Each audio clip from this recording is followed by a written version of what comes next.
I touched that 5 for you. I do that 3, 4 times again. I testify for you. I told I like you, that I do it all and I'm around you. Hey y'all, this is Keela. Welcome to Keela.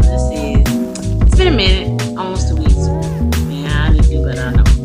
Anyway, so I got this idea in my head to ask some people about an embarrassing or a funny moment in their life. For privacy reasons, I will not disclose their name. Disclaimer is just for entertainment. What I'm going to do is tell 2 of my most embarrassing stories from my days when I used to drink, and then I'm going to give those 2 stories out. So I'm going to start with mine first. Okay?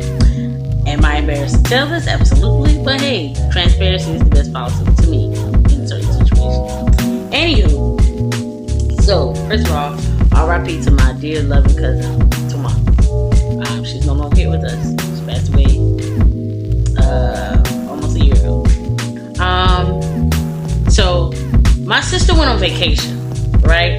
And she's going to tie into the story. My sister went on vacation with her husband and her children. And they wanted to take her then 2-year-old grandson, Peep. And y'all call him Pete or Peep. To the beach for vacation. And it was also my brother-in-law's birthday around that time. So they went on vacation. Back then I was putting the bottle down pretty heavy. And so my mother wanted to go down there, so did my cousin, Tawana. And I was not feeling it. They wanted to go down there to at least let my daughter go to the beach. And again, no, I'm not the greatest parent, but I mean, your daughter gets a free trip, why not? So we took her down there. It was me, my mom, her, of course, and my daughter. And we took her down there. And we went up there, and my brother-in-law had this big bottle of Crown. And I'm a person, for some reason, for me, when I would drink, I could never feel the feeling of that feeling, that high you feel when you drink it, that good buzz, that tipsy feeling. I never feel it. I never feel it up front. It takes me forever to feel it. So I just kept drinking. Have a little cigarette. Yeah, I did smoke cigarette. Good God. Cigarette is not cool whatsoever. Hey. I smoked a cigarette, whatever. Smoked cigarette. Kept every 3 or 4 drinks, smoked cigarette. Big bottle of Crown. By the time everything was going on, before I knew it, I woke up the next morning on the couch, sleep. From what I was told, because they only told me a couple days later. Because one thing about me, I do not like, if I know I blacked out, don't tell me what happened. Just don't. Leave me alone. I'm already dealing with the fact that I can't remember. So I'm 38 hot with myself again for getting this drunk.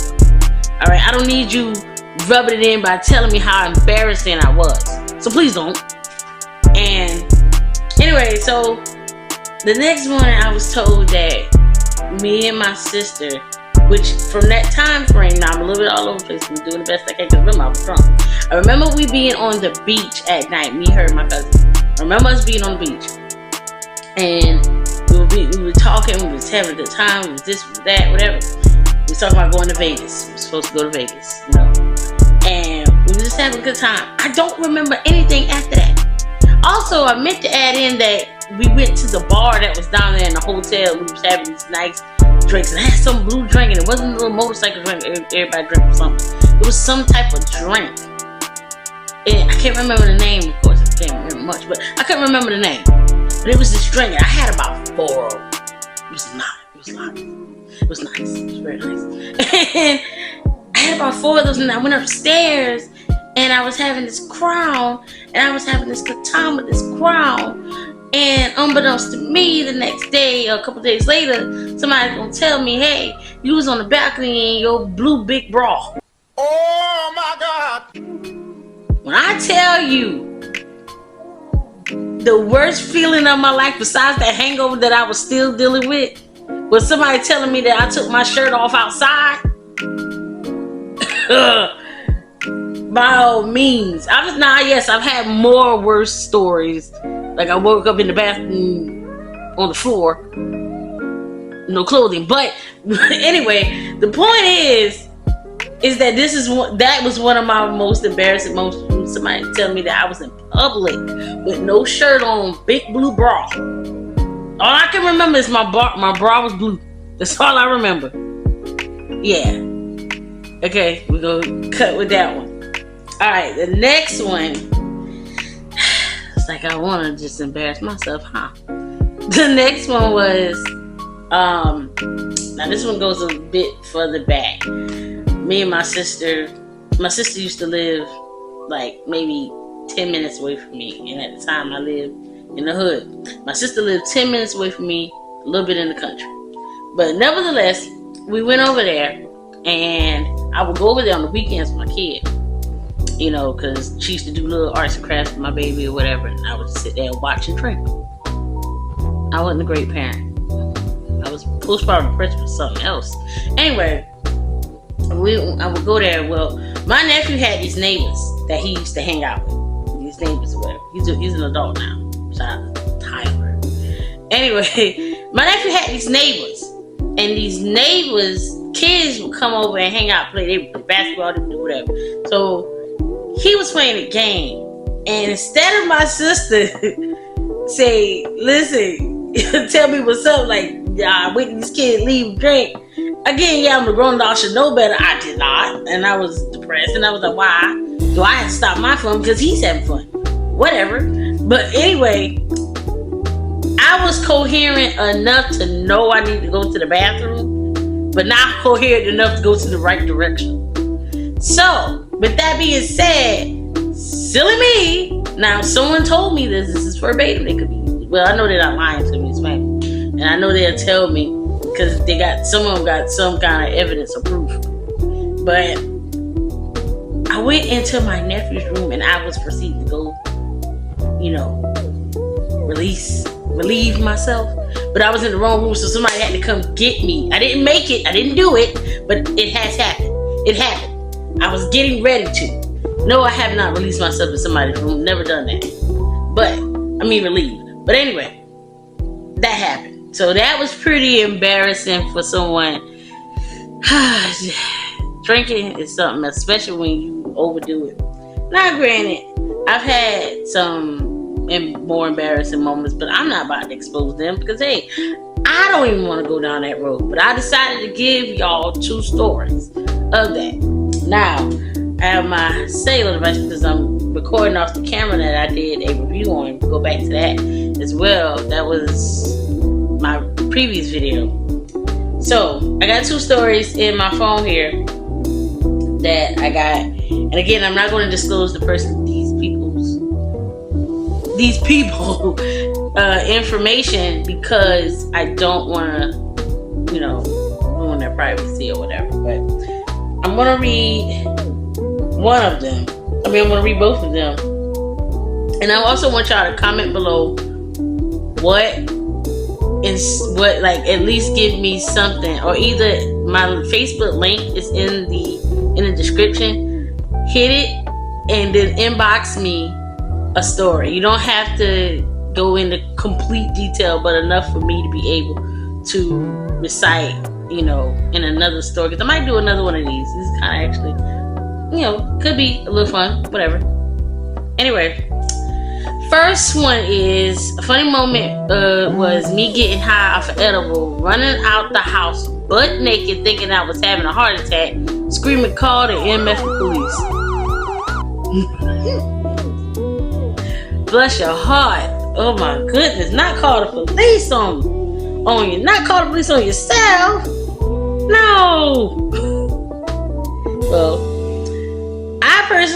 I have an edible story and I have not told anybody about it, especially because my mother was with me during the time. So I got an edible. I'm not going to tell you who it's from, but I got one. And again, like I said, for some reason, people can take a shot or something and they feel it. Again, I don't feel it until it's too late. Well, I decided that I was going to eat a whole edible. People did not tell me to eat a piece of it and then wait until the feeling come. I sat there and ate the whole thing thinking it was like, it was cool. And it was a gummy. So in my mind, I'm like, it's a gummy. It's not going to do that. It probably give me the same effect as weed do. whatever. Well, which I don't do anymore either. But it did. The next day, my cousin had her baby shower. I could not drive. I couldn't do that. I couldn't eat. For people who get the munchies, I couldn't even eat. That's how stuck I was. Like, I was scared. I woke up the next day higher than a kite. When I say higher than a kite, I could have flown butterfly in the sky, read rainbow status. You know what I mean? Like, it was like that. But I've been in that position before, so I definitely understand your situation. Call the police? No, nah, people. Not the police. Anyway, next one is, I was washing my car, and when I looked up, a man was parked when I'm sorry. I was washing my car, and when I looked up, a man was parked with his door open in front of me, wide open at that. No shirt, no socks, no pants, no underwear, and doing some inappropriate things with himself. My. I just the one question I do want to ask in regards to that is mad and appropriate, but I wish I'd have asked that in the midst of me finding out what that was, and I'm so sorry that I want to ask.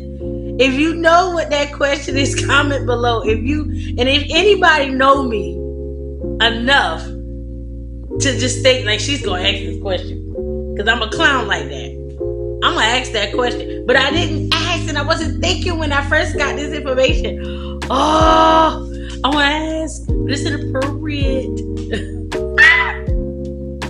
I just imagine somebody sitting in front of me naked in a public area, and you're washing your. What they? Let me go back to that message. Was it? I should have asked. One of the questions I did should have asked was it nighttime when that happened? See, I gotta do better with this kind of videos because I didn't ask questions. She threw me off when she said. Threw me off when I was first told that this was happening. Like, when I first found out that this was happening, but I should have asked her to say night. Would that really matter? No. Nah. I'm still like throwing off the fact that this is happening to that person. I wonder, besides the fact that your heart is probably sitting in your rump, like, what other thoughts was going through your head? I got one, but I'm so sorry for wanting to ask this question. Lord help me. Anyway, well, I had 3 stories instead of 2, but I just wanted to do a little something because, again, I don't record as much, and I do have other things that I have going on, and I don't have like time to set up the camera or walk around with the camera like this, that, and the third, especially when you're on the go constantly. I'm on the go. There's no time. I'm not saying it's not time to record. I'm definitely not saying that. I'm just saying I don't have the patience to have to carry all the items you need to record. You feel me? Especially with your phone. You need your phone to record. Your phone dies. Call comes through, ruins the video. All those kind of things. I think God, my sister gave me this camera. I actually do. But I definitely am going to get better at that because I love doing it. This is therapeutic to me. Especially when I have like those hard feelings. Excuse me for hitting this head. I'm trying to make sure y'all don't see as much as y'all saw the other video. But anyway, well, we're at the end of the video. I just wanted to come on here before I get out of here. Gotta run an errand. But I wanted to do this video. It was sitting on my heart, and I didn't want to keep putting it off because I want to really be more consistent. I know it was it's been 2 weeks since I recorded my last one, and I didn't want to come on here and do a little. I like this angle better. I didn't want to come on here and not keep up with my my stuff. Plus, my weight loss journey is going pretty good. I'm not going to go crazy on myself because, again, I do have congestive heart failure. So I don't want to go crazy and overdo it, but I'm doing pretty decent. And again, I'm taking it seriously. Making jokes is what makes me happy in the process, because weight loss is hard. It is super duper hard. But until next time, folks, do me a favor, comment, share, subscribe, turn your post notes so you know that I've arrived. Also, the one question I do want to ask, what would you fix if you could fix it in your life? Any kind of situation. I even give my own. I will wish I could fix certain situations with a certain someone. And just, we don't have to be anything more than what it is. I just want to be better in that vicinity, in that situation. Again, comment, share, subscribe, turn on your post notes so you'll know that I've arrived. I'll let y'all.